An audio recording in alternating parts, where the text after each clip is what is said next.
Hello, my friend. The world of magic, filled with legends and ancient tales, is opening its gates once again. Tonight, in the Gryffindor dormitory by the crackling fireplace, I will share another story with my friends.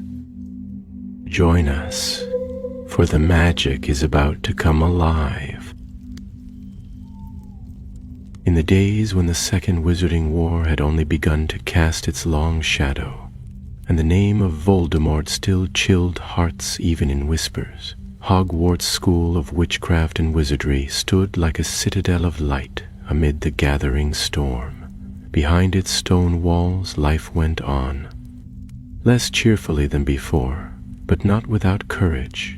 Dumbledore walked its halls, grave and watchful, his mind burdened with secrets older than most remember. And among the students, quiet stories flickered like candle flames, waiting to be kindled. It was during this time, Neville Longbottom's 6th year, that the tale of the spell Dumbledore feared began. Neville was not the boy he had once been. He still moved a bit awkwardly, still stumbled over words now and then, but the look in his eyes had changed. Since the night of the Department of Mysteries, the night he had faced Death Eaters and survived, there was a fire in him, quiet but steady. Yet pain lingered too. The sight of his parents, long lost to madness, weighed upon him heavier than ever. It began on a rainy Thursday evening with detention. Neville had been caught by Professor Snape for melting 3 cauldrons during an attempt at brewing.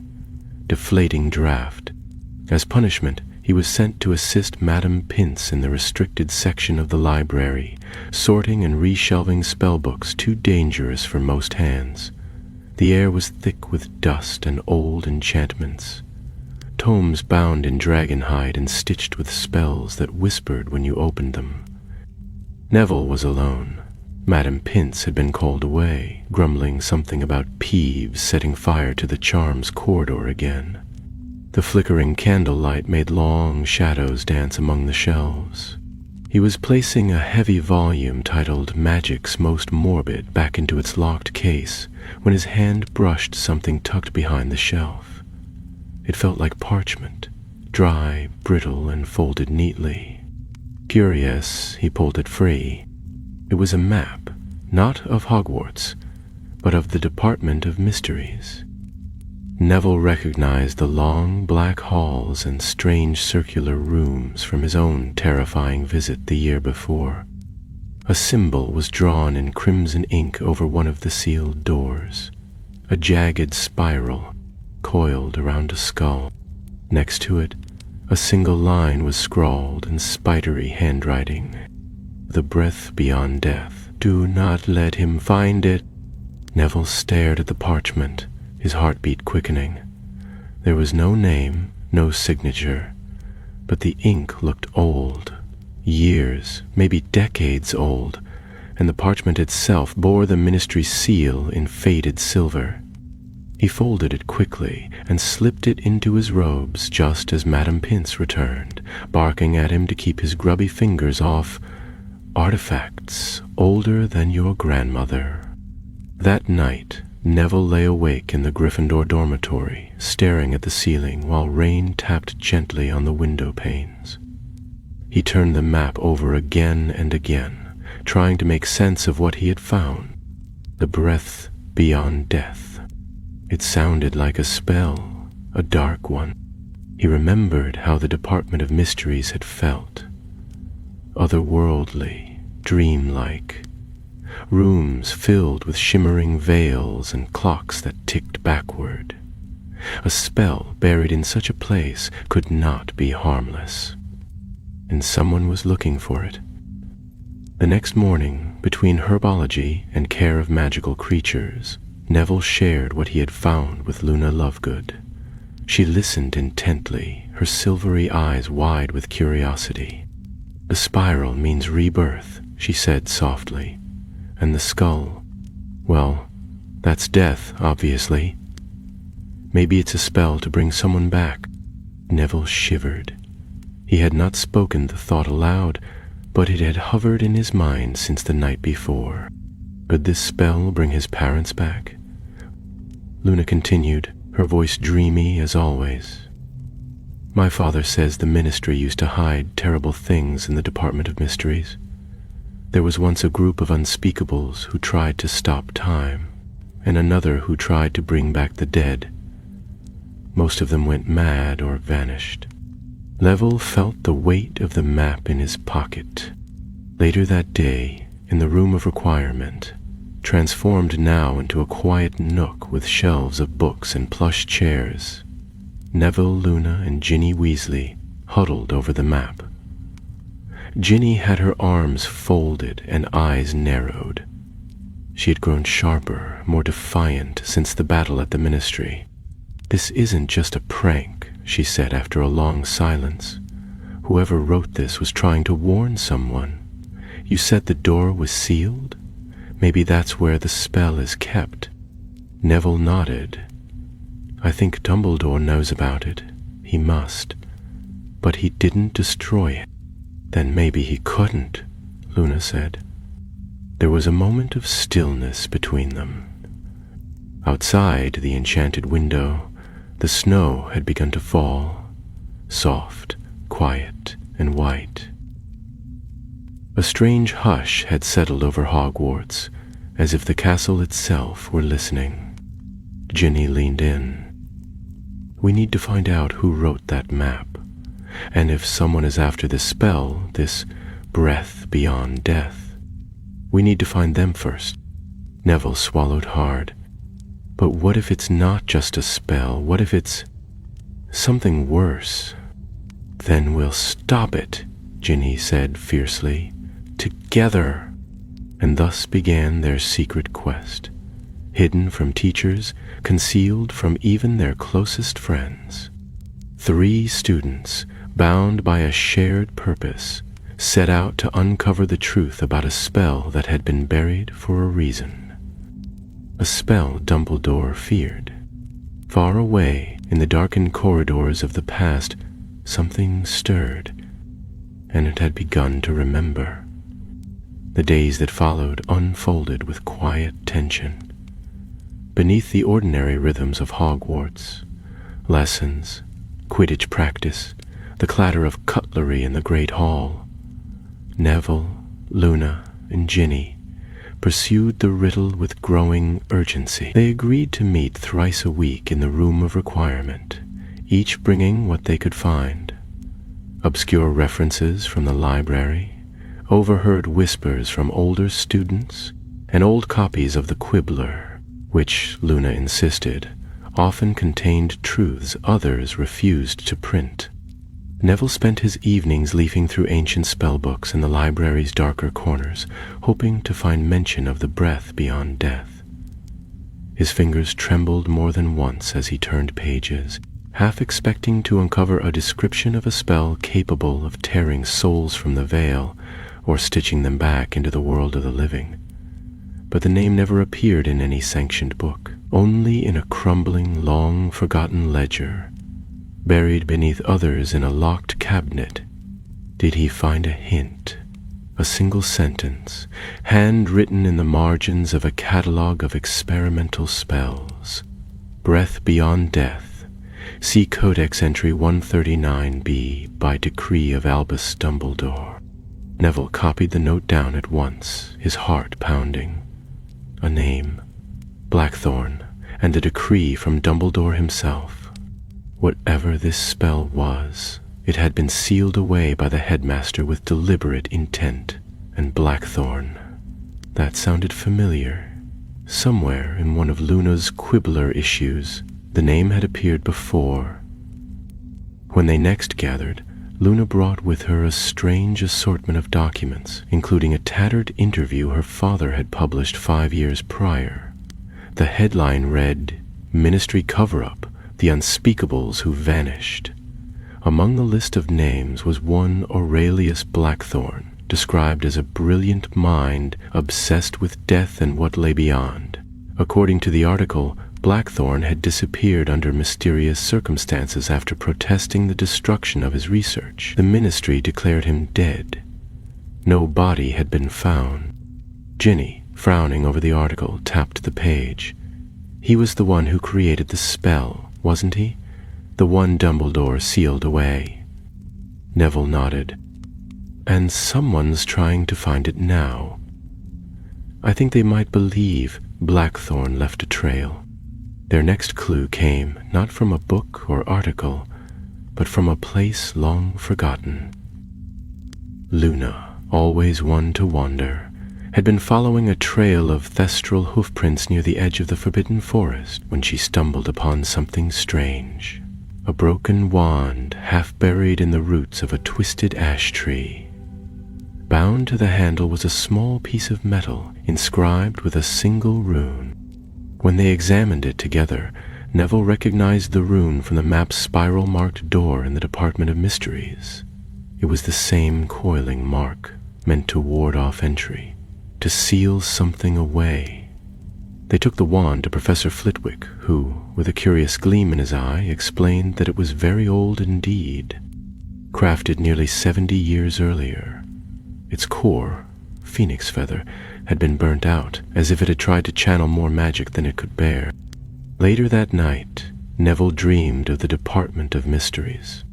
He walked through its silent halls, the circular room spinning as it had before, until it stopped at the door marked with the crimson spiral. When he reached out to open it, a voice spoke from within. Not aloud, but in his mind. You carry sorrow, that is the key. He woke with a gasp, cold sweat beading his brow. Outside, the wind howled against the stone walls. The castle felt older than usual, as if remembering something it wished it could forget. The next morning, Neville confided the dream to Dumbledore. He had not planned to, but after a restless night and hours of brooding silence through breakfast, he found himself outside the headmaster's office, mumbling the password, fizzing Wisby, and ascending the spiral staircase with trembling knees. Dumbledore was seated at his desk, quill poised over a half-finished letter, Fawkes preening quietly in the shadows. Neville explained everything, the map, the notes, the dream. And when he was finished, Dumbledore was silent for a very long time. His blue eyes, normally so full of light, were shadowed. I had hoped, Dumbledore said at last, that no one would ever uncover the trail he left behind. Aurelius Blackthorn was once an unspeakable of great promise, but grief can twist even the noblest minds.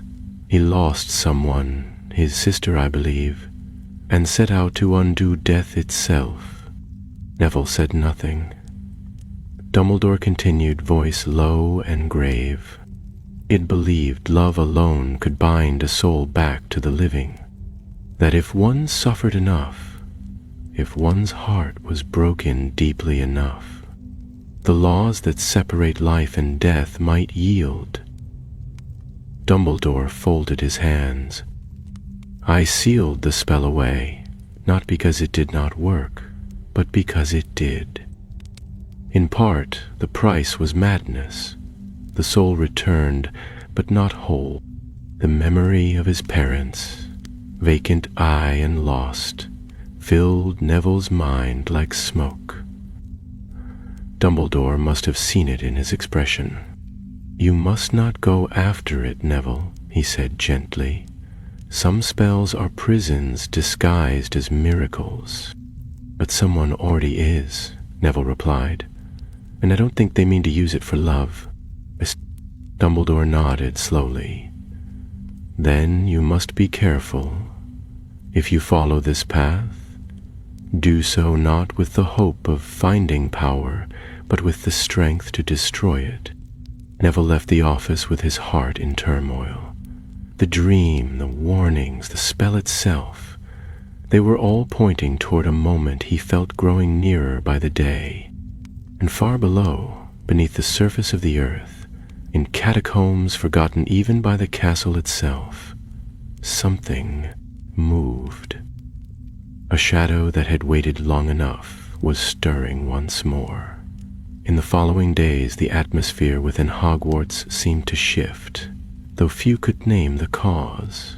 The sky over the castle remained gray, and a steady drizzle pattered against the windows, blurring the world beyond the towers. Yet it was not the rain that made the castle uneasy. Whispers had begun to circulate of strange dreams, of voices echoing in empty corridors, of shadows that lingered just a moment too long. Peeves grew quieter, something even the ghosts remarked upon, and those who were sensitive to such things, like Professor Trelawney and Luna Lovegood, walked the halls as though listening for something only they could hear. For Neville, Luna, and Ginny, the investigation grew heavier with each passing day. They returned often to the Room of Requirement, hoping it would grant them something, some hidden volume, some forgotten record, but the room only offered what it could. In one meeting, it conjured a map of ancient magical seals, showing those used during the early days of the Department of Mysteries. In another, it produced a faded silver pendant bearing the same spiral rune from the map and the broken wand. The magic around the object pulsed faintly, like a heartbeat just beneath the skin. Ginny examined it carefully. Someone wanted this to be found. These things, they're like a trail. And they're leading us somewhere, said Neville, frowning. But where? Luna had been quiet, staring into the enchanted fire the room had conjured. Its flames flickered with shifting colors, blue, then violet, then a strange deep red. She spoke suddenly, as if answering a thought none of them had said aloud. "Underground," she murmured. "Under the school, below the dungeons, past even the Chamber of Secrets." Ginny looked at her sharply. "You think there's something else down there?" Luna gave a slow nod. "There's a place the founders never meant for students to find. My mother read about it once, a hall beneath the original foundation, older than the school itself. She called it the Catacomb of Thorns." Neville looked between them, his heart beating faster. Could it be where Blackthorn hid the next part of the spell? If he was an unspeakable, Ginny said slowly, he would have needed a place to hide something the Ministry couldn't find. And if he feared Dumbledore would destroy his work, then he'd hide it here, Neville finished, where he studied, where he learned. They agreed to begin searching that very night. The plan was simple in theory, far less so in practice. They waited until most of the castle was asleep, then slipped from their dormitories under cover of Neville's inherited invisibility cloak, formerly Harry's, passed on for the night with reluctant trust and no small number of whispered warnings. Through narrow corridors and past slumbering portraits, they moved like shadows, silent as breath. They reached the dungeons first, careful to avoid Filch and Mrs. Norris, then descended past the potions classroom and deeper still, until the stone grew damp with age and the air tasted of cold earth. Luna led them through a narrow tunnel hidden behind a suit of rusted armor, which only opened when she whispered a forgotten spell from a book of Celtic riddles. The tunnel opened into a stairwell so steep and dark that even Ginny hesitated before stepping onto the first stone. Their wands lit the way, thin beams of light flickering like will-o'-the-wisps in the gloom. The Catacomb of Thorns, when they reached it, was not as they had imagined. It was a vast circular chamber, its walls tangled with ancient vines that pulsed with a faint bluish light. The roots of the castle itself seemed to hang above them, twisting like petrified serpents. The floor was carved stone, marked with runes that shimmered faintly as they stepped over them. At the far end of the chamber stood a small dais, upon which rested a stone pedestal, and upon the pedestal lay a book. The book was bound in black leather, charred at the edges. A silver clasp held it shut, shaped like the same spiral rune they had seen before. As they approached, a faint hum filled the air, and the vines along the walls stirred gently, as if breathing. Ginny reached for the book, but Luna caught her wrist. "Wait." Neville stepped closer, examining the clasp. It was not locked in any traditional sense. There was no keyhole, no visible mechanism, but as he touched it, a sudden image flashed in his mind, a memory not his own. A figure, cloaked and hooded, standing in a room of mirrors, whispering the words "Animam Red." He pulled back, breath sharp in his throat. "I saw someone," he said, "a memory. Maybe Blackthorn himself." He spoke a phrase. Ginny drew her wand. "Can you say it again?" "Animam Red," Neville whispered. The moment the words left his lips, the spiral clasp uncoiled like a living thing, writhing away into the leather. The book creaked open, and the hum in the air rose in pitch. The vines tightened along the walls, and the room darkened, as if the very magic of the castle recoiled from what had been unsealed. Neville turned the first page. There were no words, only diagrams, runes, and a series of intricate circles representing magical flows and soul pathways. In the center of each was a figure, a human silhouette with a line running from chest to head, then dissolving into mist. On the next page, more text, Latin phrases, half-translated notes, and at the bottom, a line written in English, elegant and trembling. The soul must be broken, willingly, for the spell to work. Luna reached out and turned the next page, revealing a sketch of a door with 7 seals. Beneath it, the caption, "Final Rite." The gate of the veil. A chill passed through them all. Ginny closed the book softly. "This is what Dumbledore feared." Neville nodded, the weight of understanding pressing down on him like stone. "It's not just a spell. It's a path, and someone else has already started walking it." As they made their way back to the castle, silent and heavy-hearted, they did not notice the faint shimmer of light that lingered behind them. In the Catacomb of Thorns, the vines shifted once more, and something unseen stepped softly into the world. The following morning, Hogwarts appeared much the same as it always did. Breakfast was laid out in steaming dishes across the 4 house tables. Owls flitted overhead with the rustle of wings, and students murmured sleepily over their toast and pumpkin juice.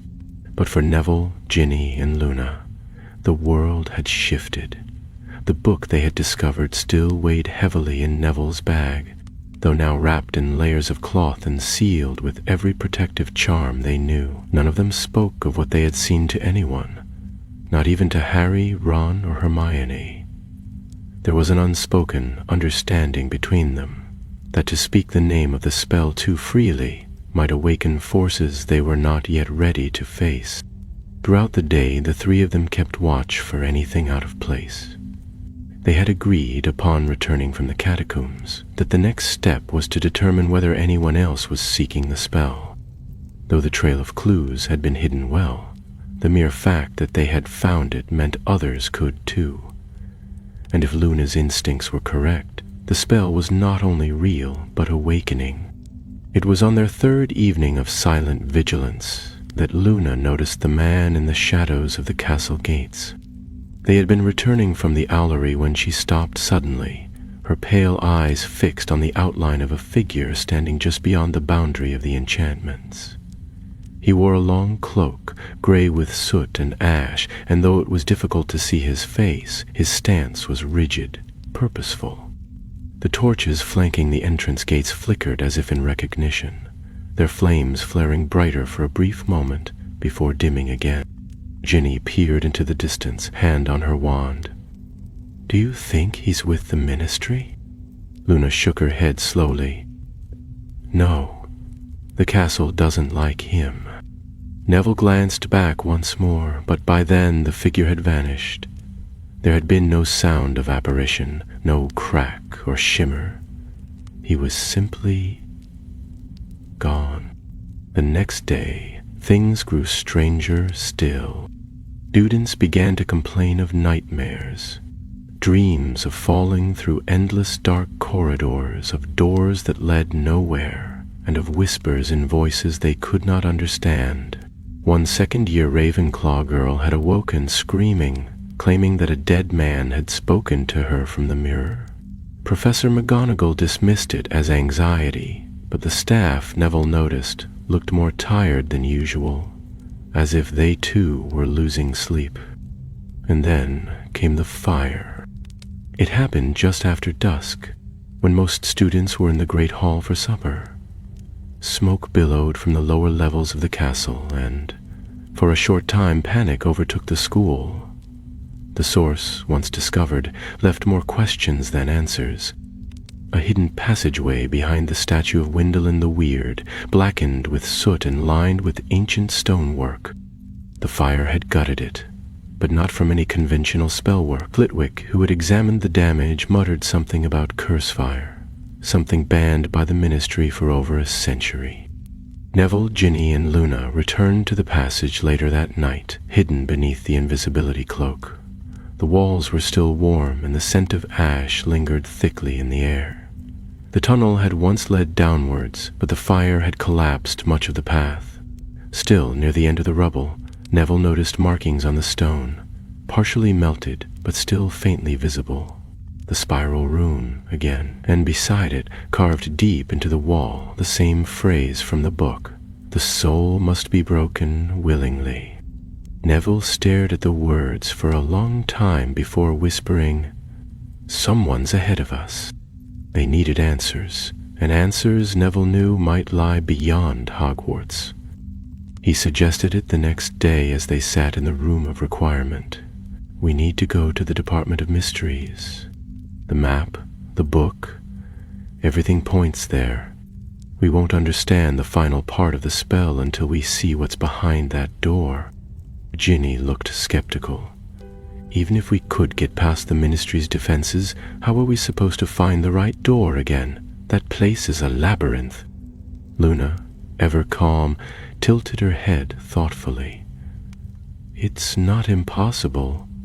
My father still has friends at the Ministry.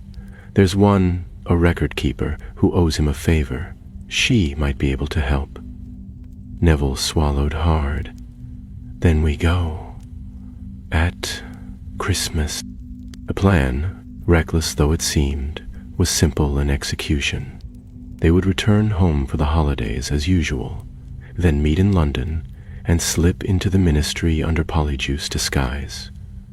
Luna's contact, a witch named Thalia Marsh, would provide the necessary clearance to access the lower levels. From there, they would enter the Department of Mysteries, locate the sealed chamber, and discover what Blackthorn had truly left behind. The final week of term passed with agonizing slowness. Snow fell in thick sheets, blanketing the grounds and muffling the sounds of the castle. Students bustled through the halls in scarves and cloaks, their minds on presents and holidays, while the three friends made quiet preparations. Harry noticed something, of course. He always did, but said nothing beyond a frown and a quiet, "Be careful," when Neville passed him near the fat lady's portrait. When the Hogwarts Express departed for King's Cross, Neville sat stiffly in the compartment, the book hidden in his rucksack and his thoughts on the spell that had already taken root in his life. He thought of his parents, silent behind the glass walls of St. Mungo's, their eyes full of ghosts. He thought of Dumbledore, who had looked so deeply burdened when speaking of Blackthorn, and he thought of the voice in the dream, the one that had whispered from behind the veil, calling him by sorrow. They arrived in London just past sunset, the sky a deep shade of violet. The city lights shimmered through the snow, and all around them, Muggle families moved with cheerful holiday bustle.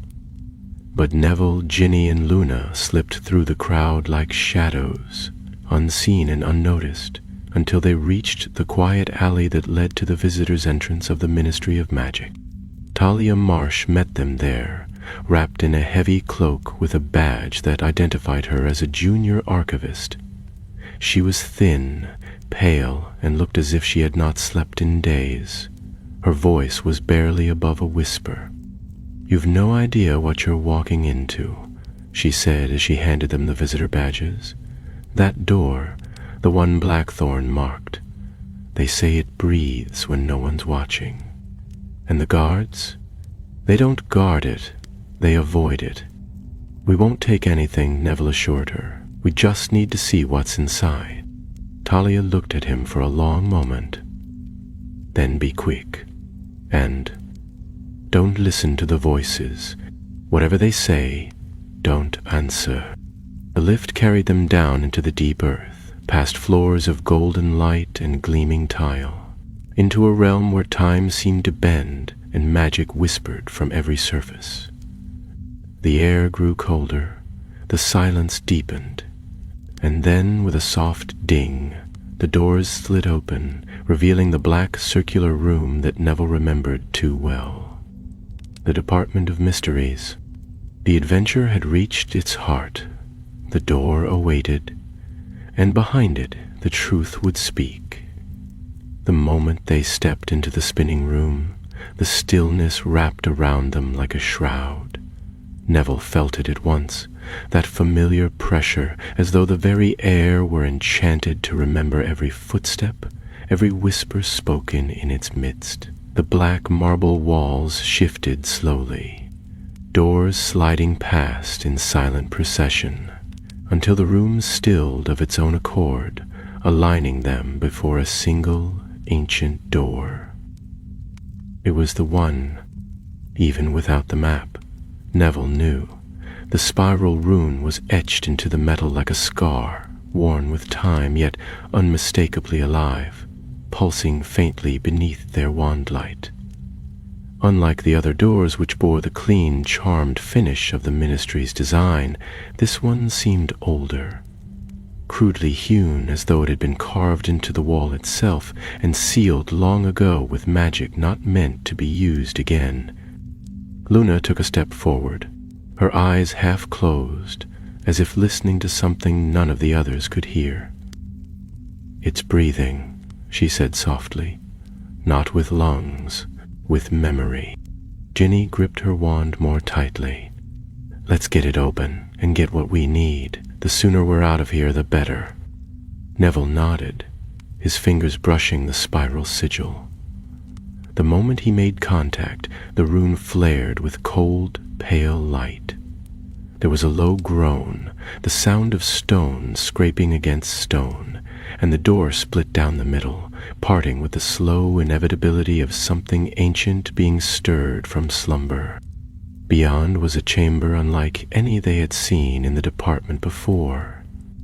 The walls were of smooth black glass, reflecting endless variations of their own images as they stepped inside.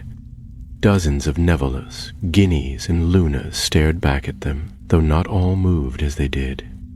Some lingered, delayed in movement. Others seemed to be younger or older or twisted slightly in expression, as though time and self were fraying at the edges. In the center of the room stood a pedestal of bone-white stone, atop which lay a mirror framed in silver vines.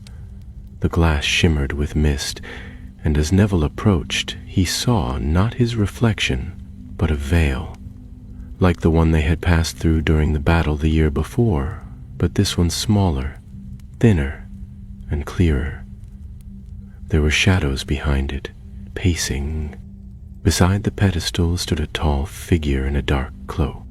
Ginny's wand was out in an instant, her voice sharp. "Who, you?" The figure turned, and Neville's breath caught. The man's face was pale and worn, his hair dark and streaked with gray, but his features bore a strong resemblance to another, one Neville had seen in the tapestry at Grimmauld Place, and in the photographs Sirius had once shared. The man was younger than Sirius had been, but his eyes burned with the same stubborn defiance. "Regulus," Neville breathed. The man inclined his head. "So, you found your way. I had hoped you would." Ginny stared, stunned. "You're dead. You died in the cave with the locket." Creatures said, "I died in name," Regulus said quietly, "but not in truth. Blackthorn found me, pulled me from the brink. His magic sustained me, changed me, but it came with a price." He stepped toward the mirror, his eyes fixed upon the veil. "He gave me the means to return. He thought I could wield the spell, use it against Voldemort. But the spell doesn't serve vengeance. It feeds on loss, on sorrow." His gaze moved to Neville. "That's why you're here." Neville's mouth went dry. "I don't understand." "You've known pain deeper than most," Regulus said. "The spell, breath beyond death, requires a broken heart, a willing vessel, someone who's suffered enough to tear the soul and offer part of it in return." Neville took a step back. The room suddenly seemed colder. "You want me to cast it?" "No," Regulus said. "I want you to end it, destroy the mirror, end the spell. Blackthorn died in madness trying to use it. I've spent years keeping others from doing the same." Ginny narrowed her eyes. "Then why not destroy it yourself?" Regulus looked at her then, and the sadness in his face was unmistakable. "Because I can't. The spell is tied to me now. My soul is bound to its magic. If I break it, I vanish. But you, Neville, you're not bound. Not yet." The veil shimmered. For a moment, Neville thought he saw faces within it. Familiar faces, a woman with round cheeks and kind eyes, a man with a strong jaw and proud smile. He took a step forward, his voice barely more than a whisper. "My parents, they cannot return whole," Regulus said gently. "Even if the spell brings them back, it takes more than it gives. They would not be themselves. They would be shadows." Neville stood frozen. The longing in his chest warred with the truth in Regulus's voice. He had dreamed, more than once, of finding a way to heal them, to undo what had been done. But now, faced with a choice, he understood the cost. He reached for the mirror. The moment his fingers touched the frame, the chamber trembled. A voice filled the room. Not spoken, but felt. It wound through their thoughts, deep and low, filled with hunger. One soul for another. Love for life. Will you give what was broken? Will you trade sorrow for flesh? Neville clenched his jaw, staring into the veil. His mother smiled faintly, a flicker in the mist. He could almost hear her voice, gentle and proud. And yet, something deep within him knew. It was not truly her, it was memory, desire, a shade called forth by the magic. He drew his wand. "I won't," he said firmly. "No one else should." The mist recoiled as he pointed his wand at the mirror. Regulus bowed his head. "Then finish it." Neville cast the spell. Not a curse, but a severing charm, guided by heart rather than hate. The glass cracked. A second later, the pedestal exploded with a brilliant flash, and the veil shrieked as if torn apart. The chamber shook, and the mirrors around them shattered one by one. Regulus stumbled, his body already beginning to fade. "You've done what I couldn't," he murmured. "Tell Creature I tried to make it right." And then he was gone. The door behind them had begun to close. Ginny grabbed Neville's arm, dragging him through. Luna followed, her eyes filled with silent awe. As the spinning room sealed itself once more, Neville turned back, heart hammering. The spell was destroyed, and some unseen weight had been lifted. When they emerged from the ministry into the winter air, the city felt strangely quiet, as though the snow itself had fallen into mourning. The streets were nearly empty, and even the wind seemed hushed. Neville's thoughts were a tangled skein of memory, relief, and unease, the echo of the spell's destruction still ringing faintly in his mind like the last note of a melody that would never be played again. Beside him, Ginny walked with her head held high, though the lines around her mouth were tight. Luna, pale and unreadable, glanced often at the sky, as though expecting something more to fall than snow. They did not speak much as they made their way back through the labyrinth of alleys and cobblestone shortcuts. Talia Marsh was gone when they returned to the ministry entrance, leaving no sign she had ever been there, apart from 3 visitor badges tucked neatly beneath a loose flagstone. Luna retrieved them with a solemn nod, then folded them into her robe. Whatever promises Talia had made to Luna's father had clearly been honored, and now she had vanished, like so many others who had touched the secrets of the unspeakable. They returned home for the remainder of the holidays in silence. Ginny to the burrow, where her mother's arms wrapped around her with suspicion softened by maternal warmth.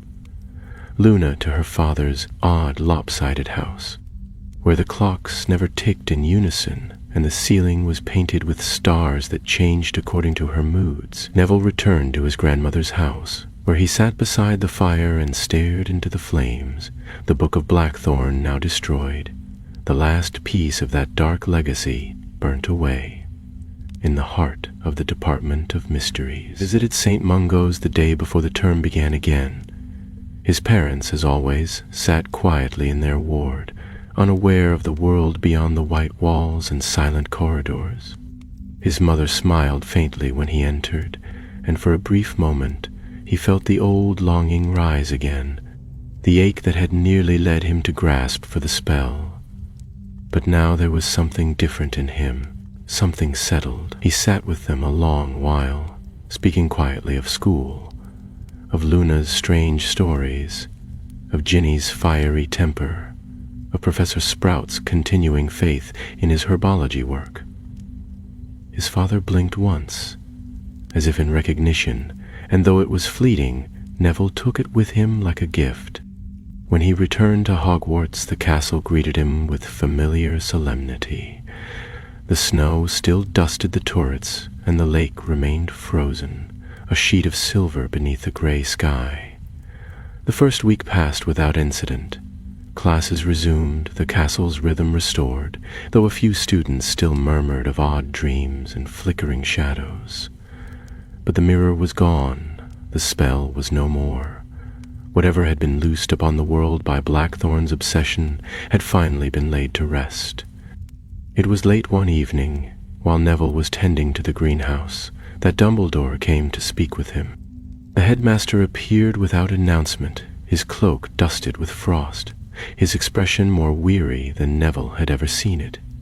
He moved quietly among the vines of frostbell ivy before stopping beside Neville, who straightened at once, wand in hand, fingers stained with soil and potion salts. "I heard," Dumbledore said quietly, "that you paid a visit to a certain door beneath the ministry." Neville nodded, unsure what words to choose. "I did. And what did you find there?"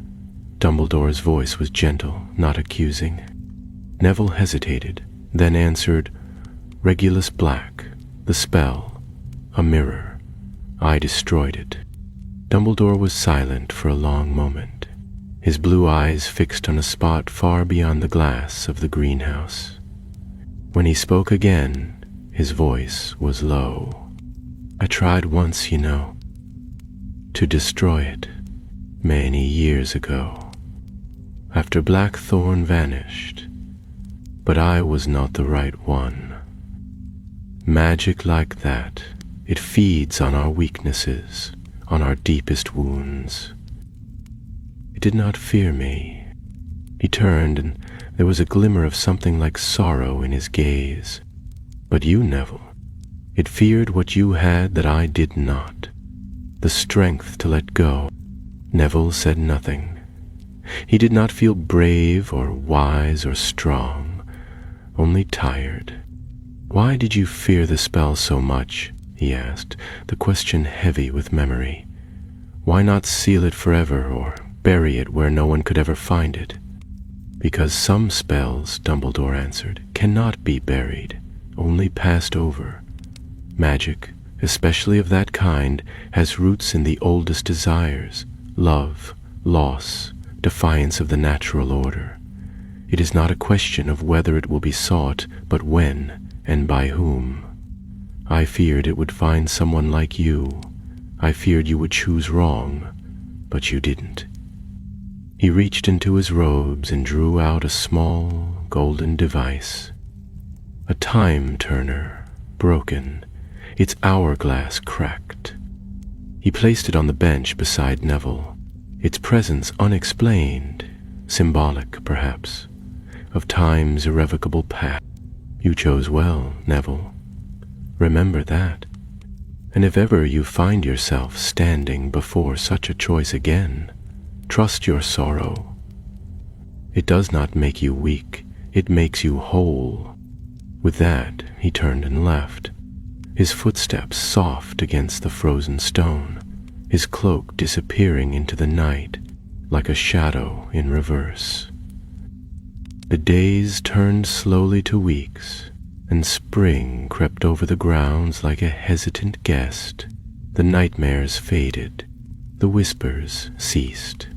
In the corners of the castle where once darkness had lingered, light returned, and in the greenhouse, among the seedlings and bloom of fresh growth, Neville Longbottom worked quietly, no longer searching for what might be undone, but tending instead to what might yet grow.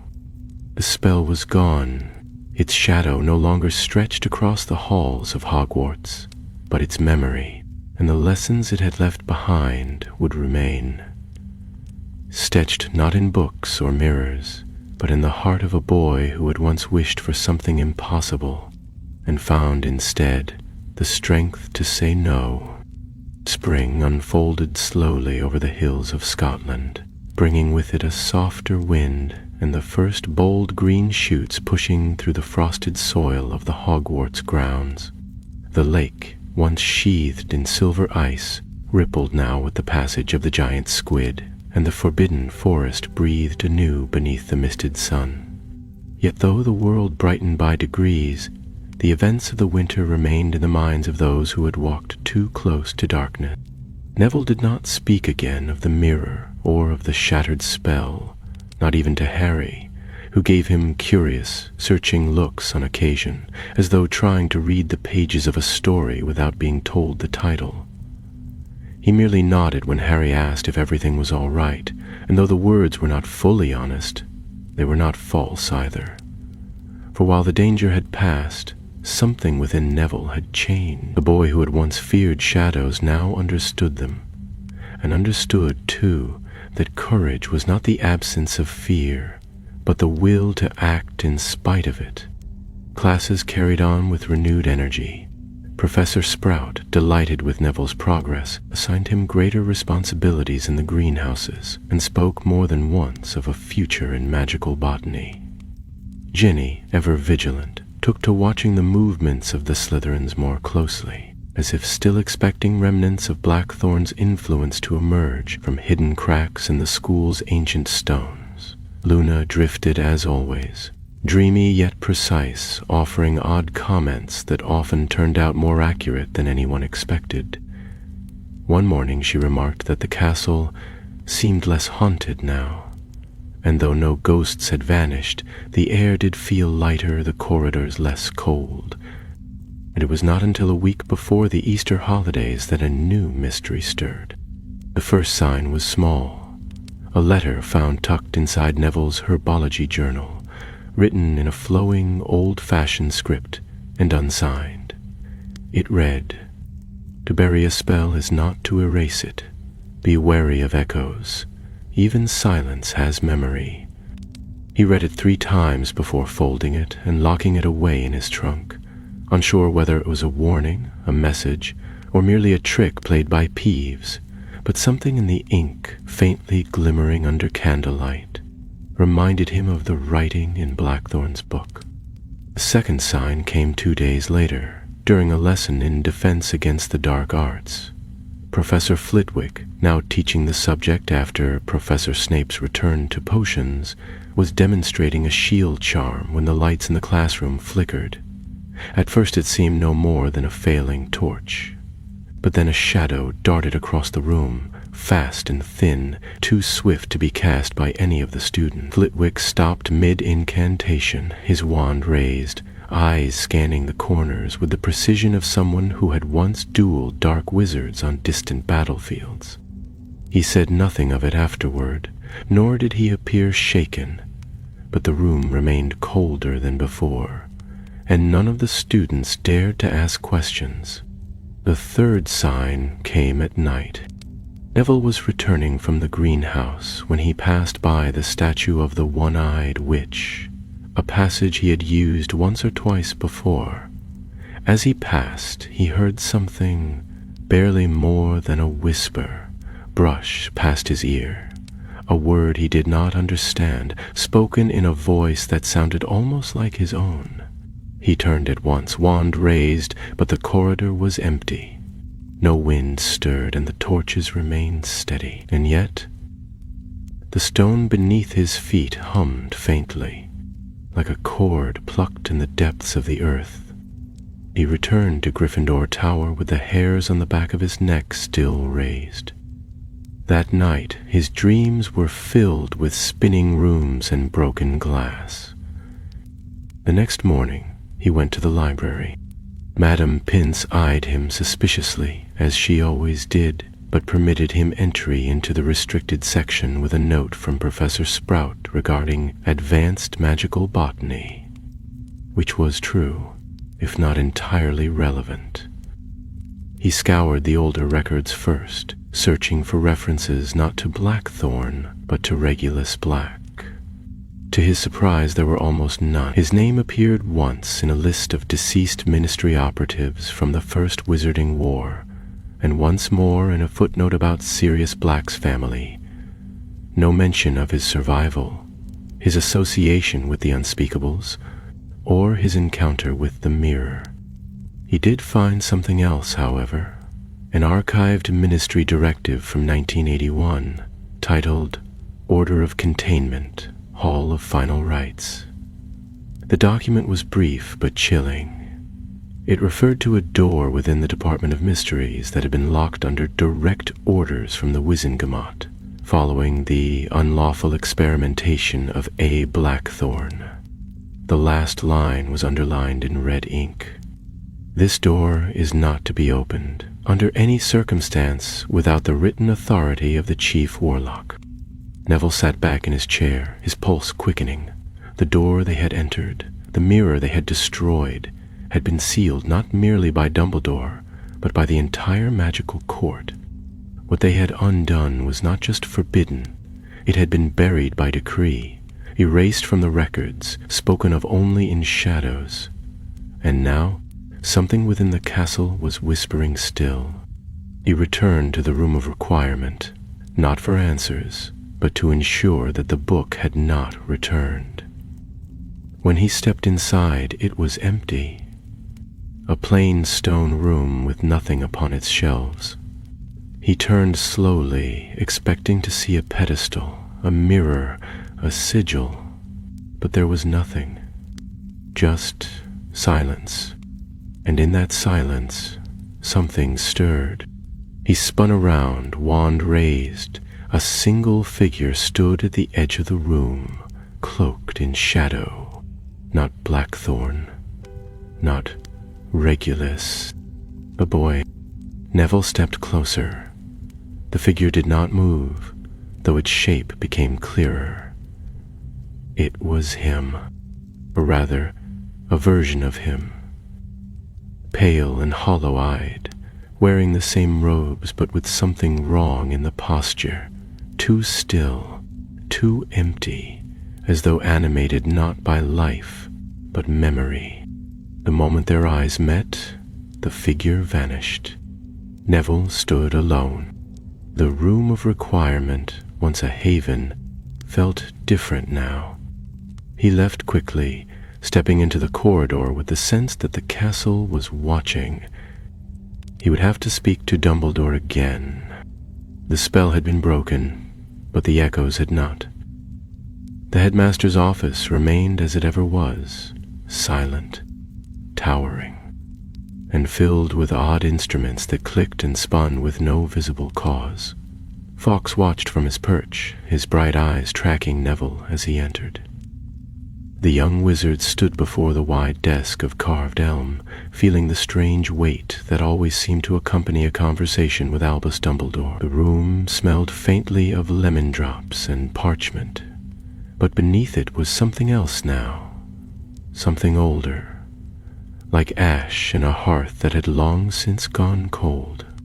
Dumbledore looked up from a scroll he had been studying, his face as composed as ever, though his eyes reflected a deeper weariness than Neville remembered. "You've seen something," he said, not as a question, but as a quiet statement of fact. Neville nodded and told him everything. The whisper in the corridor, the shadow in the classroom, the message slipped into his book, and finally the reflection in the room of requirement. He spoke carefully, omitting nothing, though the words tasted strange in his mouth, as if he were recounting a tale not entirely his own. Dumbledore listened without interruption. When Neville finished, the headmaster leaned back in his chair, the firelight playing across his half-moon spectacles.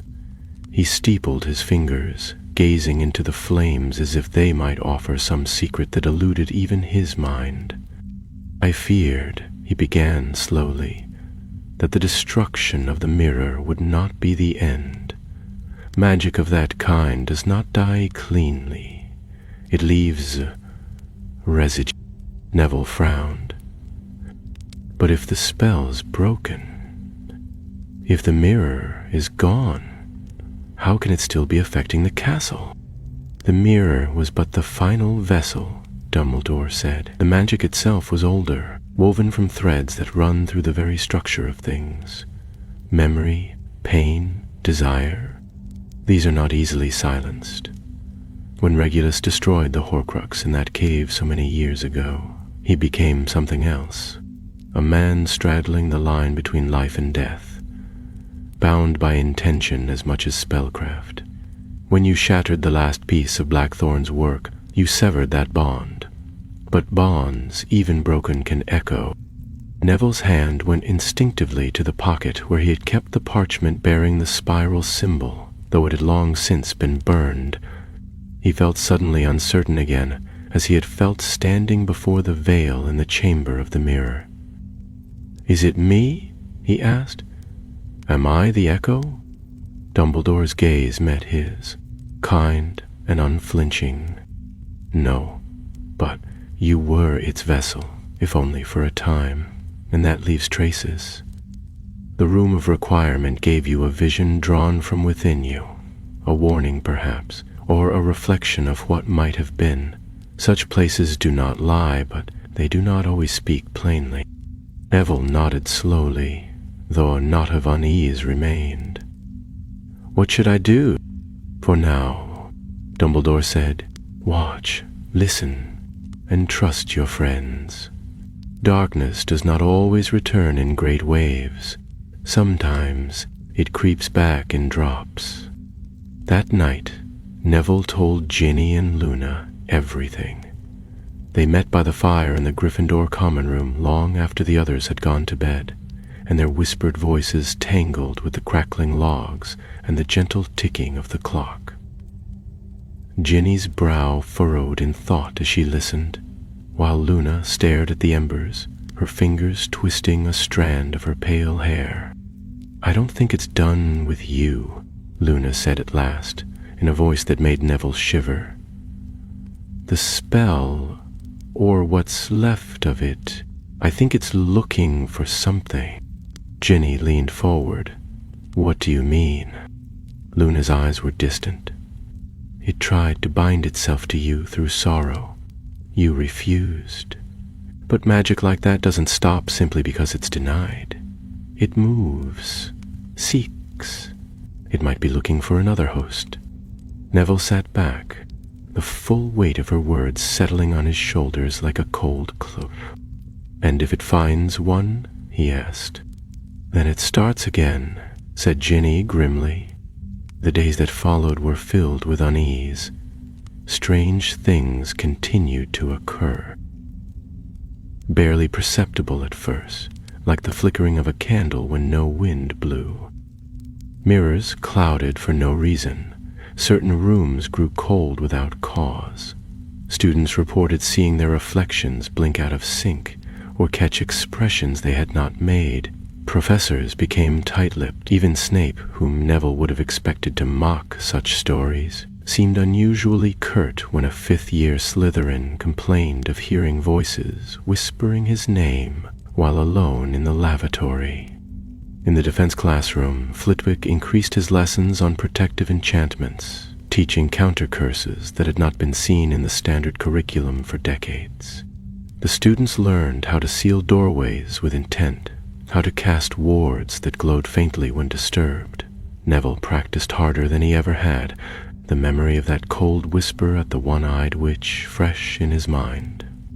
One evening, as dusk settled over the castle and painted the sky in shades of violet and gold, Neville returned alone to the corridor near the statue. He could not explain why.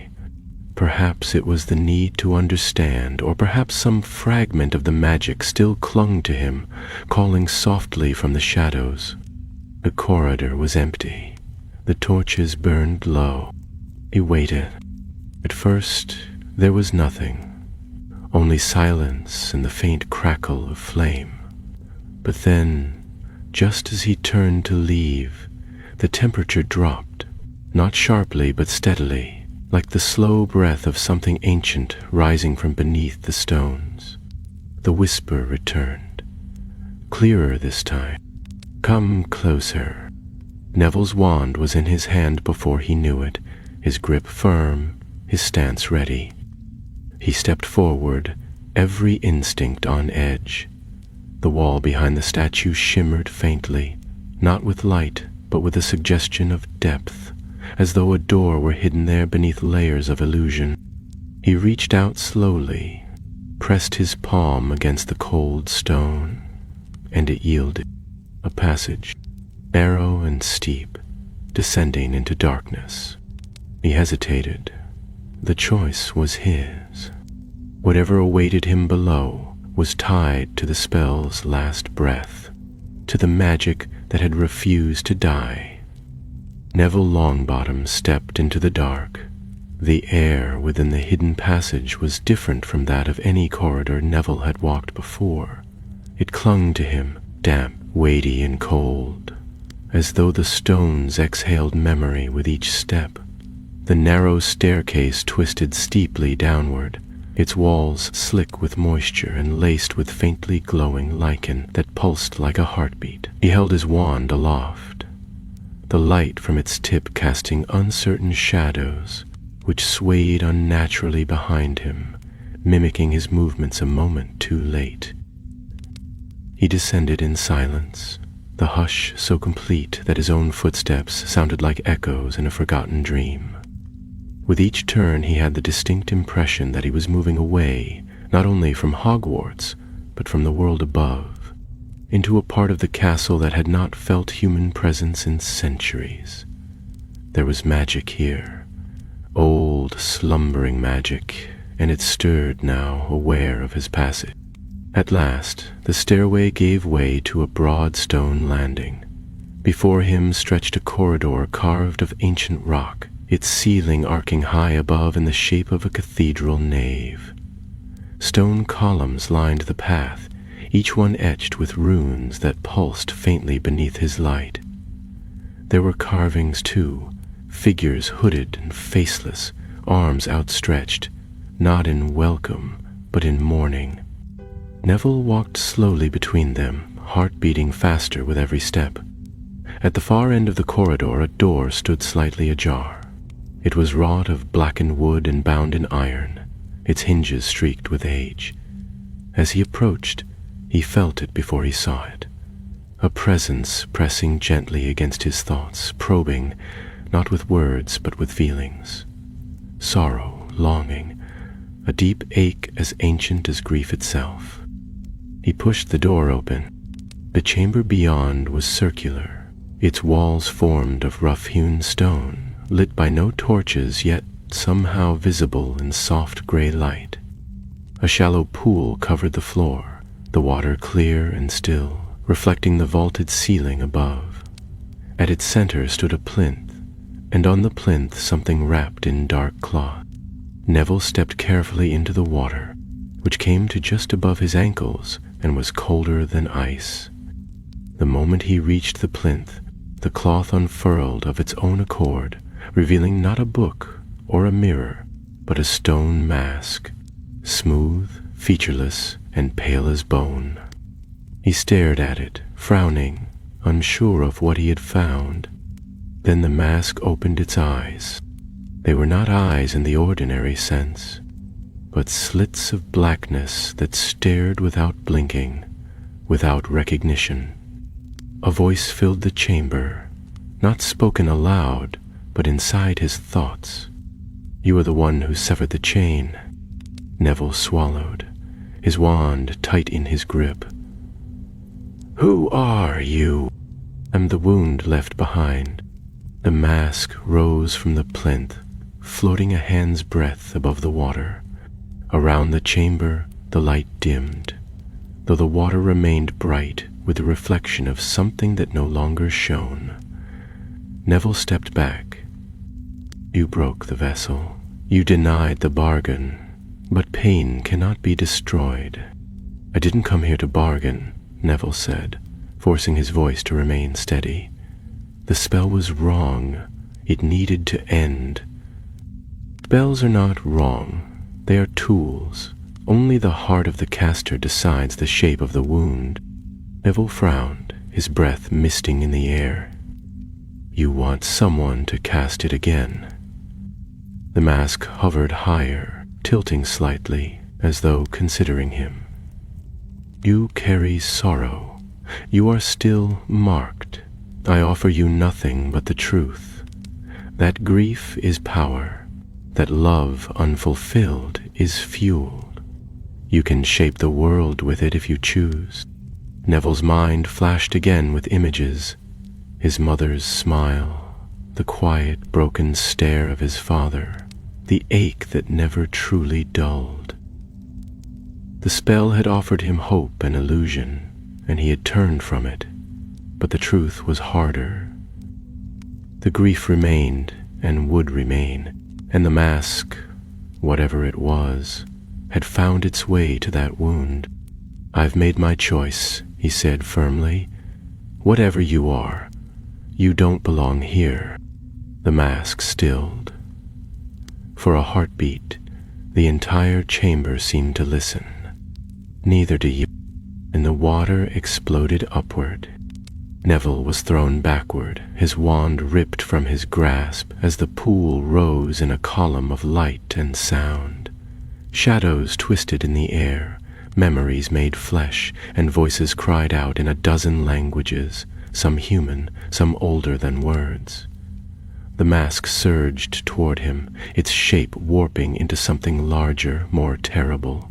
A figure formed of grief and magic and regret, but before it could reach him, a new light filled the chamber, gold and warm and piercing. A second voice rang out, crisp and commanding. "Finite Eternum." The shadows screamed. Neville landed hard on the stone floor, coughing and blinking through the haze. The mask shrieked, its shape cracking like ice beneath a hammer, and in the midst of the chaos he saw a figure standing at the top of the stair, robe swirling, wand raised, light still blazing from its tip. Dumbledore?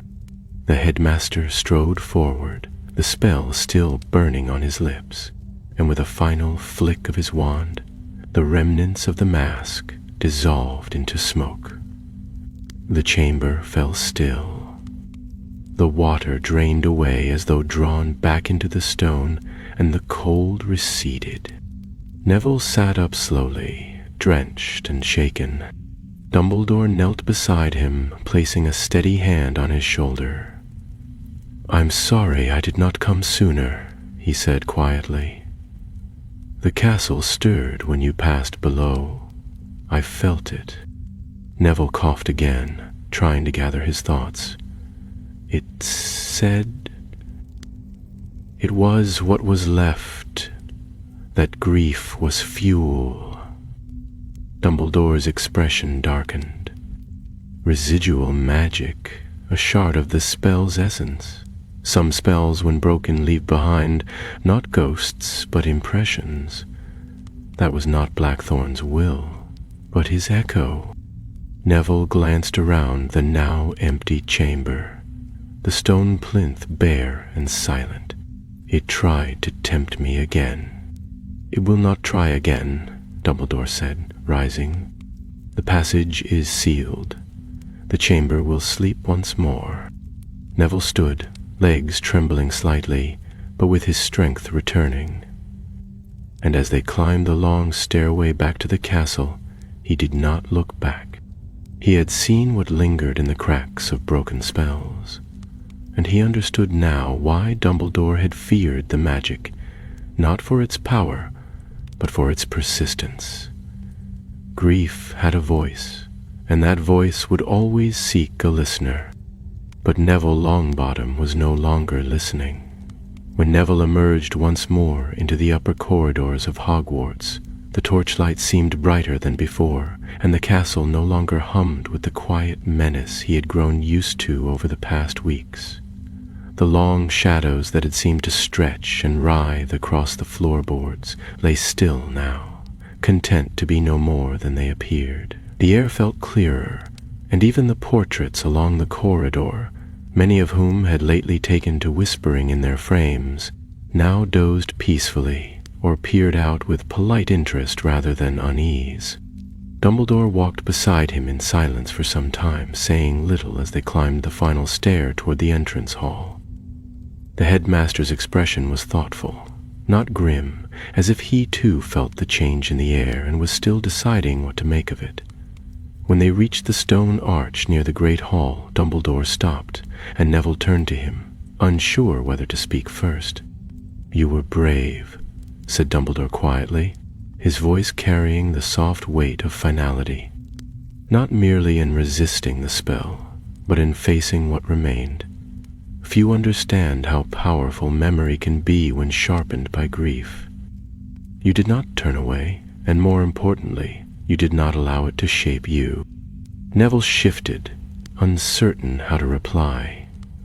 The images of the chamber, the mask, and the voice still lingered in his mind, though they were beginning to fade like smoke before a breeze. He glanced at Dumbledore and asked, "Was that the last of it?" The older wizard did not answer at once. He seemed to consider the question as if it reached beyond the moment, his gaze drifting across the empty corridor before returning to Neville's face. "Perhaps not the last echo," he said at last, "but the loudest, the most dangerous. What we confronted tonight was not a living thing, nor even a proper spirit.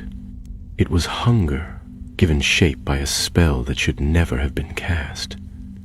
Now at last it has been answered, and silence has taken its place." They walked together to the fat lady's portrait, where Dumbledore paused once more. The common room within was quiet, the hearth's light glowing softly across the stone walls. The fire flickered peacefully, casting no strange shadows, no faces in the smoke. Neville turned toward the headmaster again. "Why did you come?" Dumbledore smiled faintly. "Because I remembered what you did in the mirror's chamber. Because I believed if there was a choice to be made again, you would make the right one.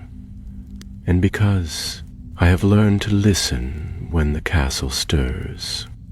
With that, he gave a slight bow and turned, his robes sweeping behind him as he disappeared into the dimness of the corridor, his footsteps echoing once before being swallowed by stone. Neville entered the common room and found Ginny waiting by the fire, her legs tucked beneath her as she flipped absently through a worn Quidditch magazine. Luna sat on the rug nearby, half asleep, with a book balanced on her knees, her pale hair illuminated in gold and orange by the firelight. They looked up as Neville entered, and in their eyes was no fear, no demand, only quiet expectancy. He joined them without a word, settling into the armchair opposite the hearth. For a time they said nothing. Then Ginny asked, "Did it end?" Neville nodded slowly. "It tried once more, but it's done." Luna tilted her head. "You look older," she said dreamily, though there was a note of truth in her voice. Neville didn't feel older, but he understood what she meant. Something had shifted. He was no longer the boy who had stumbled through spells, who had shaken with nerves before every duel. He had faced temptation, endured the lingering reach of dark magic, and resisted the deepest wish of his heart. That kind of battle did not leave scars on the skin. It left them somewhere deeper, harder to see, but not harder to feel. In the days that followed, the castle remained quiet. The flickering lights returned to normal. The students stopped reporting whispers and mirrored oddities. Peeves, apparently satisfied that the worst was over, resumed his usual chaos with extra enthusiasm, and Professor McGonagall was once again forced to scold him out of the upper rafters with transfigured broomsticks. Professor Flitwick resumed teaching the usual curriculum, though he kept the protective enchantments in place. "Just in case," he said with a knowing glance toward Neville. Madame Pince reported that a handful of books had rearranged themselves overnight. One or two had gone missing entirely. But that was not unusual. Hogwarts was a living place after all, and sometimes it changed its mind. For Neville, the piece brought its own kind of strangeness. After so many weeks spent watching, listening, preparing for something dark to strike, he now found himself unsure how to settle. But he threw himself into his studies with renewed effort, and Professor Sprout, noticing the change, began to treat him more and more like an apprentice than a student. One evening, toward the end of term, Neville received a small parcel wrapped in brown paper and tied with twine. No name marked the sender. Inside was a folded note, written in sharp, precise handwriting. "Not all spells vanish. Some become stories. Guard them well." Beneath the note was a simple silver pendant in the shape of the spiral rune, but now incomplete. Broken through the center as though snapped during the forging, it pulsed faintly with warmth, not malevolent, but alive. Neville held it for a long moment before slipping it into a pouch at his belt. It was not a weapon, it was not a threat, it was a memory, one worth keeping so long as it did not try to become more. The last days of spring drifted by in sunlight and birdsong, and though the sky still darkened earlier than it had in past years, and though clouds sometimes moved too quickly across the moon, there was no fear in the castle stones. The walls no longer listened for footsteps in the deep. The shadows no longer whispered through mirrors. And if the echo of that old spell still lingered in the farthest corners of Hogwarts, it was quiet now. Watching, perhaps, but no longer waiting. The story of the spell Dumbledore feared had come to its end, but Neville Longbottom would remember. The Hogwarts Express rumbled southward through fields rich with the deep green of early summer. The sky beyond the windows was a brilliant blue, scattered with slow-drifting clouds, and the gentle warmth of the day soaked through the glass, filling the train with a drowsy comfort. In a compartment near the middle of the train, Neville sat opposite Luna and Ginny. The three of them sunk in that curious quiet particular to the final journey home, when the year is behind you, but the meaning of it has not yet fully settled. Ginny had curled up against the window, legs crossed and one arm draped along the back of the seat, her expression thoughtful as she watched the landscape pass. Luna, barefoot as always, had brought a tangle of yellow string from her bag and was now threading it into odd shapes between her fingers, murmuring softly about patterns that could trap lingering thoughts before they became dreams. Neville held a book in his lap, unopened, his gaze fixed somewhere in the middle distance, not truly seeing the countryside as it swept past. He had not spoken of the spiral pendant since its arrival. It lay wrapped in a handkerchief at the bottom of his trunk, resting beside a small pouch of dried moonlace leaves and a flask of potion ingredients Professor Sprout had gifted him as part of an early apprenticeship. The pendant no longer glowed, nor pulsed, nor whispered, if it ever had. But still, Neville had not discarded it. It was, he felt, a symbol of the choice he had made, and perhaps more importantly, of the cost he had refused to pay. "You don't think it'll come back, do you?" Ginny asked suddenly, her eyes still on the window. "That thing, the spell." Neville hesitated before answering. "No, not like before." He glanced down at his hands. "But I think something like it always will. Maybe not Blackthorn's spell, but grief, it's everywhere. Someone will always try to undo it."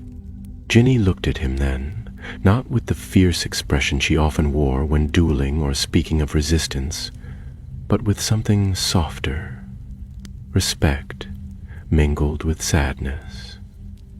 "And if they do, then we stop them," he said simply. Luna looked up from her string, tilting her head in that curious way she had.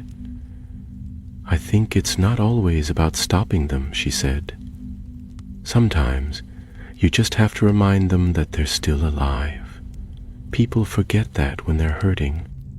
Neville didn't know how to respond to that, but he nodded.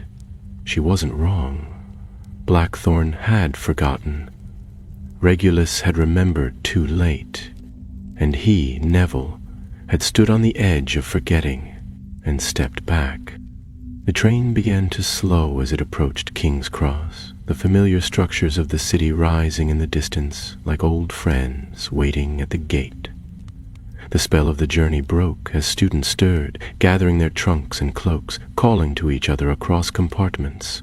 The trio moved with the crowd, passing through the corridor in single file, Luna humming beneath her breath, Ginny scanning faces for her family, and Neville glancing one last time down the length of the train, as if expecting to see a shadow watching from the end.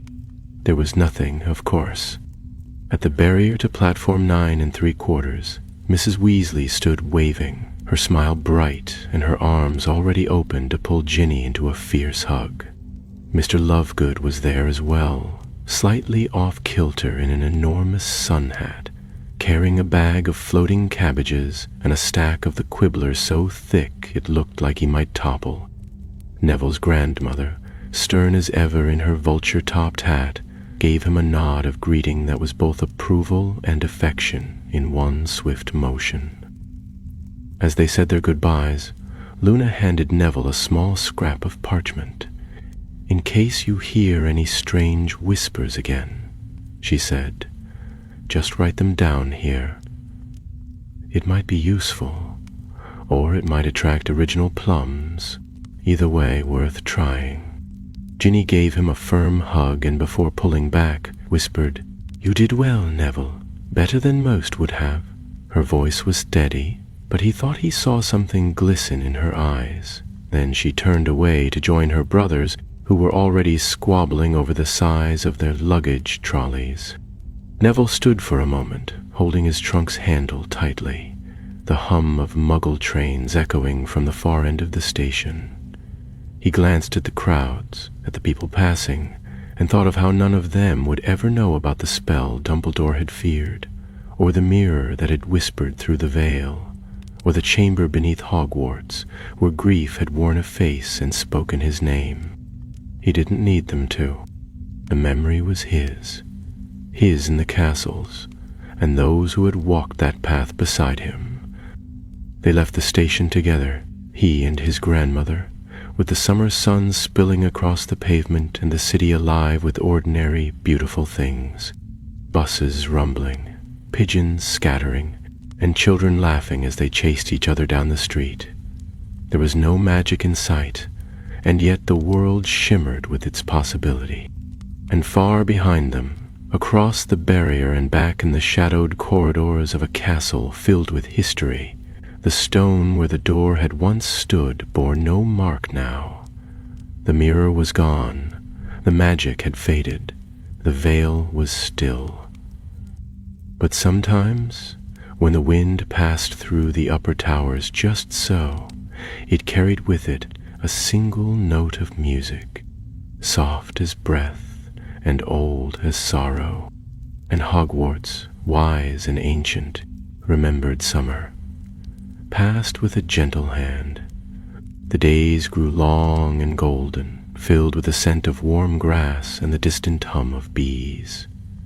At Longbottom Manor, nestled in the folds of the northern hills, Neville spent much of his time in the gardens, tending to the plants with a quiet devotion that brought him peace. His grandmother, though rarely sentimental, often watched him from the kitchen window, a faint look of pride flickering across her. She never asked about what had truly happened that term, and he never volunteered it. There were things, both understood and unspoken, between them. The greenhouse behind the house bloomed under Neville's care. Shrivel figs climbed with renewed strength, and flutterby bushes responded to his touch as though recognizing a kin spirit. He spent his mornings with soil beneath his fingernails, cataloging magical properties, trimming leaves, and learning how to coax rare blossoms from their stubborn roots. But even in the midst of such calm, the memory of the spell lingered, not as a weight, but as something half shed, like the last breath of winter on the edge of spring. Occasionally, he dreamt of Hogwarts, not in nightmares, but in strange, reflective visions. He wandered the empty corridors, heard the rustle of tapestries, saw flickers of familiar faces in windows that looked out over shifting skies. Once, in a dream more vivid than the rest, he stood again in the Catacomb of Thorns. The vines were still, the stone cold, but in the center of the chamber was a figure seated on the plinth, quietly waiting. It did not speak. It only looked at him with a face that was not a face. And when he awoke, he found a single spiral weed sprout had grown overnight on his windows. In mid-July, a letter arrived, not by owl, but delivered by a ministry courier in dark blue robes, who handed it over with a respectful nod and vanished before Neville could ask a single question. The parchment was thick, the wax seal unfamiliar. Inside was a message, formal and direct. Mr. Longbottom, you are hereby invited to attend a special review of the Department of Mystery's closed files concerning the Blackthorn case. Your presence has been requested in light of your recent involvement, and your insights may prove valuable in completing the internal report. Please present yourself at Level 9 Ministry of Magic at 10 o'clock sharp on the 18th of July. This invitation is extended by the Office of Magical Archives and the Office of the Chief Warlock. Respectfully, Talia Marsh. There was no question of whether he would go. His grandmother said nothing when he told her, but she laid out his best robes that evening and insisted he polish his shoes. She looked at him longer than usual that morning as he prepared to depart, and when he turned to leave, she placed a hand gently on his shoulder. "Your parents would be proud," she said, and it was all the more powerful for being so simply said. The ministry building was unchanged. Cold marble floors, golden gates, and the faint scent of ink and enchanted parchment hanging in the air. The lift shuddered softly as it descended to the lowest levels, its groaning mechanic sounding older than the rest of the ministry combined.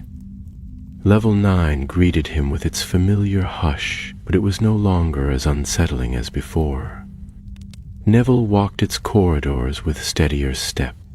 Talia Marsh met him outside the Hall of Records. Her pale hair was pulled tightly back, and a stack of parchment floated beside her, enchanted to hover at shoulder height.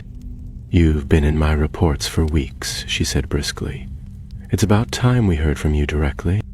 She led him down a narrow corridor, past several sealed doors, and into a chamber Neville had never seen.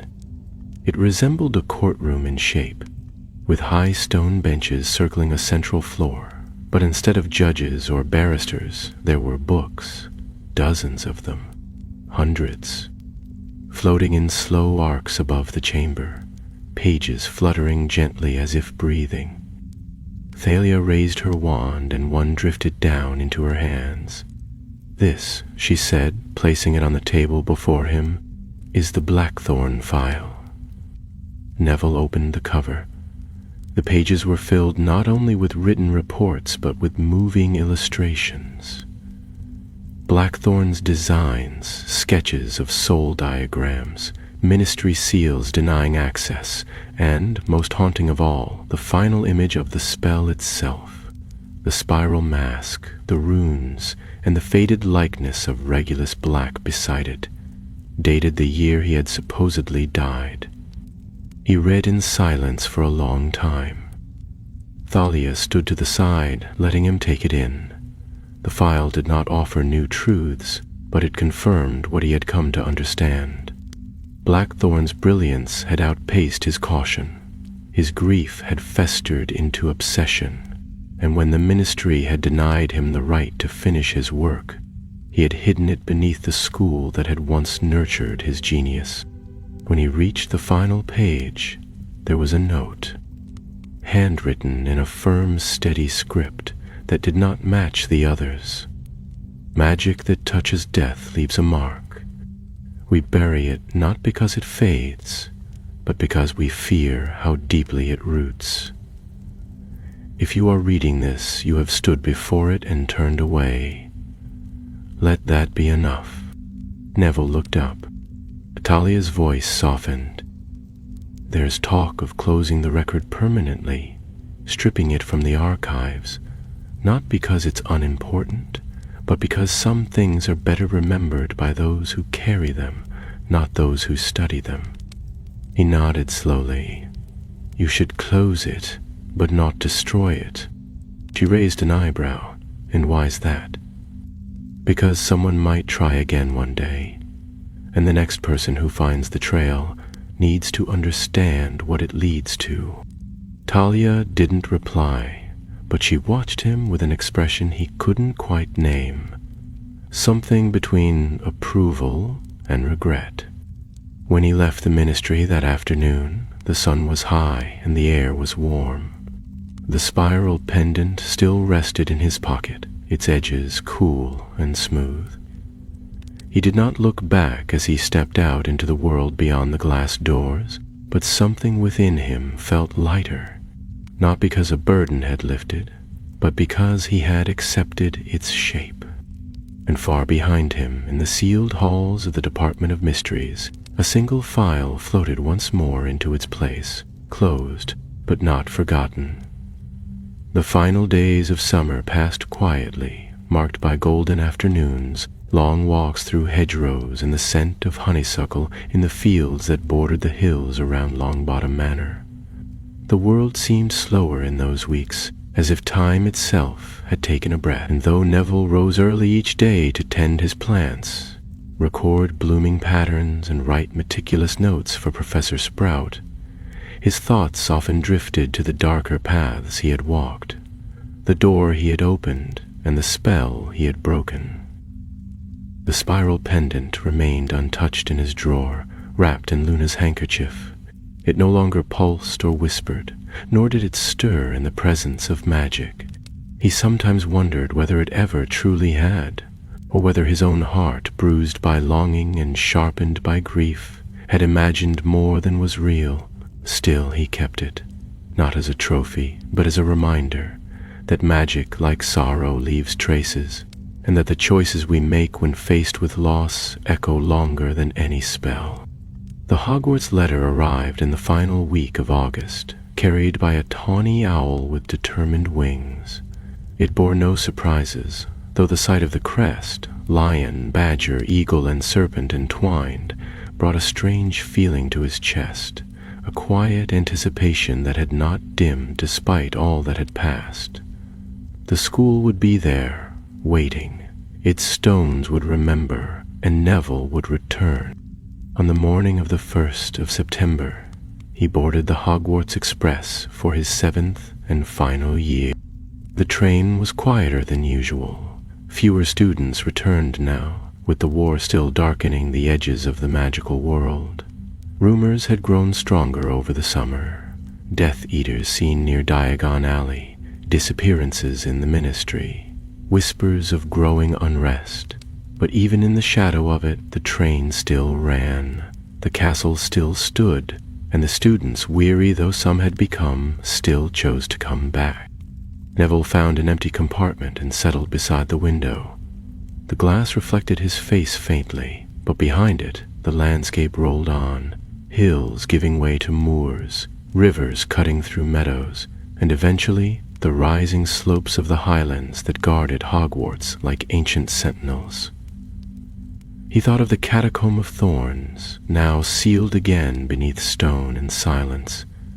He remembered Regulus Black's final words, the echo of the mask, and the stillness that had followed. And he thought, too, of the boy he had once been, nervous, uncertain, always on the edge of courage. He was not that boy now. When the castle came into view, rising out of mist and twilight, like something conjured from a story, Neville felt the same flicker of wonder he always had, but there was something more now. A quiet reverence, born not of fear, but of understanding. He had seen the castle's hidden face, had walked where no student should walk, and had come back not untouched, but unbroken. The great hall welcomed them with floating candles and golden plates, the ceiling showing a deep starlit sky unmarred by storm. Professor McGonagall presided over the sorting in Dumbledore's absence, her eyes sharper than ever, though her expression was carefully composed. When Neville passed her on his way to the Gryffindor table, she gave him the faintest nod, approval wrapped in quiet respect. That night, after the feast, as the castle settled into sleep and the fires in the common room burned low, Neville sat alone by the window. Beyond the glass, the lake shimmered under the moon, and the forest rustled gently in the dark. Somewhere in the deepest part of the forbidden forest, ancient things stirred in their slumber, as they always had. And above the turrets of the school, the wind moved through the towers, soft and steady. He opened his journal and began to write, not about plants or spells or classroom theory, but about what had happened the year before. He wrote of Blackthorn, of the mirror, of the pain that had called to him, and the voice that had tried to offer what the world had taken away. He wrote of Luna's calm wisdom, of Ginny's fierce loyalty, and of Regulus Black, who had chosen redemption in the shadows and vanished with the closing of the veil. And when he finished, he closed the book, sealed it with a charm, and placed it at the back of his trunk. He had no wish to forget, but the tale had been told. The spell was broken. He rose, pulled his robes tighter about him, and made his way to bed. Far above, the stars wheeled silently across the sky, and deep in the stone bones of the castle, the magic that watched over Hogwarts whispered one final breath into the night. A promise, a memory, and a sigh. The spell Dumbledore feared had come to its end, but the boy who broke it was just beginning.